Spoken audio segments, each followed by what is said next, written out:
Olá! Hoje a gente vai mergulhar fundo numa reflexão sobre uma daquelas histórias que nunca envelhecem, sabe? Ela fala sobre uma experiência que, nossa, é bem difícil. Aquela sensação de que a ajuda que a gente tanto espera está demorando demais para chegar. Pois é, o que acontece quando a ajuda parece que não vem? Essa pergunta é o centro de tudo. Uma pergunta que ecoa na vida de muita gente. É um sentimento de angústia, de urgência, que conecta a gente diretamente com o coração do relato que vamos explorar agora. Bom, nossa história começa com duas pessoas. Elas estão em situações que não podiam ser mais diferentes, mas ao mesmo tempo estão unidas por uma necessidade desesperadora. E as duas colocaram a esperança delas exatamente na mesma fonte de poder. E aqui a gente já vê um contraste enorme. De um lado temos Jairo. Ele é um líder religioso que está enfrentando uma crise assim repentina, aguda. A filha dele está à beira da morte. Do outro lado, uma mulher que nem nome tem na história, sofrendo há 12 longos anos. Uma doença crônica que a deixou completamente isolada. Vamos dar uma olhada mais de perto nessas diferenças. Jairo era uma figura pública, super respeitado. A dor dele era visível, todo mundo na comunidade sabia o que estava acontecendo. Já a mulher, nossa, ela era o oposto, considerada uma pária social, praticamente invisível para todo mundo. Ela já tinha gastado tudo o que tinha com médicos, e nada. O sofrimento dela era silencioso, arrastado, solitário. E aqui vem o primeiro grande ensinamento dessa história. Para a fonte de esperança deles, o status social não significava absolutamente nada. A dor de um líder importante não pesava mais do que o sofrimento silencioso de uma mulher esquecida. O que realmente importava era a necessidade sincera que vinha do coração. E agora a história começa a ficar tensa. Jesus está indo para a casa de Jairo numa missão de urgência total, certo? Cada segundo conta. Mas, de repente, ele para. E essa interrupção é o ponto central de todo o drama. Imagina a cena do ponto de vista do Jairo. Cada segundo era precioso, né? A vida da filha dele dependia da rapidez com que Jesus chegasse. Então aquela parada no meio da multidão não era só um inconveniente, parecia uma catástrofe, um atraso que podia ser fatal.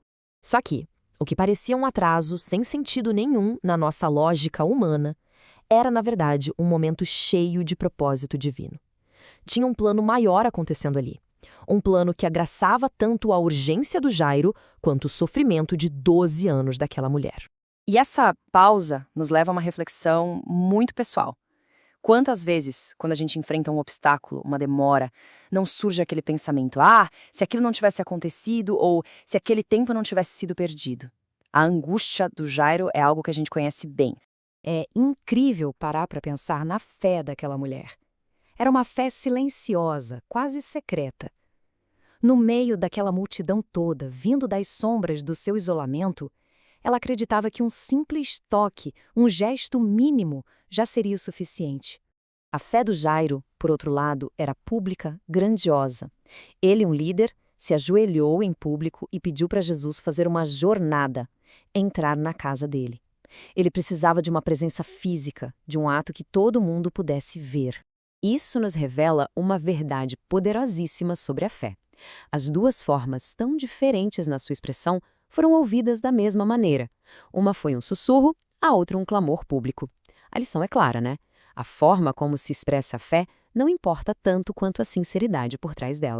E bem quando uma das crises parece ter sido resolvida, a história chega no seu ponto mais sombrio. A consequência direta daquela parada no caminho chega como uma flecha no coração de Jairo. Imagina ouvir essas palavras. É devastador. O pior medo de Jairo tinha acabado de se tornar realidade. A demora, aos olhos de todo mundo, custou a vida da menina. Parece que toda a esperança simplesmente acabou naquele exato momento.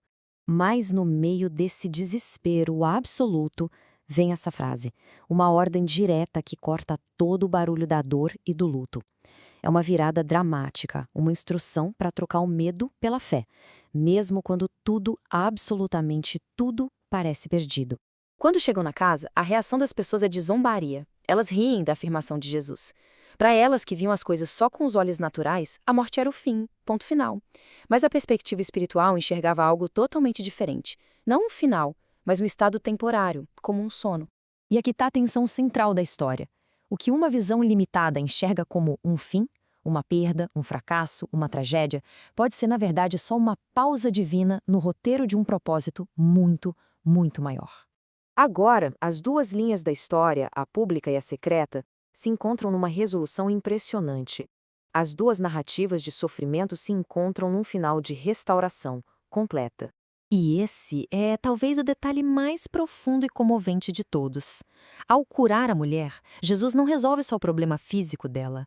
Ele a chama de filha, restaurando sua identidade, sua dignidade, seu lugar na comunidade. Ela deixou de ser a mulher com hemorragia para se tornar simplesmente filha. Então a gente percebe que aquela pausa no caminho não foi um atraso para um milagre acontecer, mas o tempo exato para que 2 milagres acontecessem. Jesus estava trabalhando ao mesmo tempo na restauração de 2 filhas, uma social e outra física. Incrível, né? Bom, e o que essa história de quase 2000 anos nos ensina hoje, no meio das nossas próprias esperas, dos nossos desesperos? As lições são tão relevantes agora quanto eram naquela época. Essa análise toda nos deixa com 3 verdades fundamentais. A mulher recebeu a resposta dela rapidinho, num toque. Já Jairo teve que esperar, e durante essa espera, a situação piorou e muito antes de se resolver. Todas essas são experiências válidas na jornada da fé. E aqui está a mensagem central, o coração de toda essa história. Mesmo durante aquela pausa que parecia um atraso fatal, mesmo quando a pior notícia de todas chegou, Jesus nunca esteve ausente. Ele estava ali, presente e trabalhando em cada etapa do caminho. E a gente termina com essa reflexão. Talvez a maior lição aqui seja uma mudança de perspectiva na nossa forma de orar. Em vez de só exigir uma solução imediata, talvez a oração mais madura seja pedir força para confiar no processo, mesmo quando a gente não entende nada. É um convite para a gente confiar que mesmo na demora existe um propósito em ação.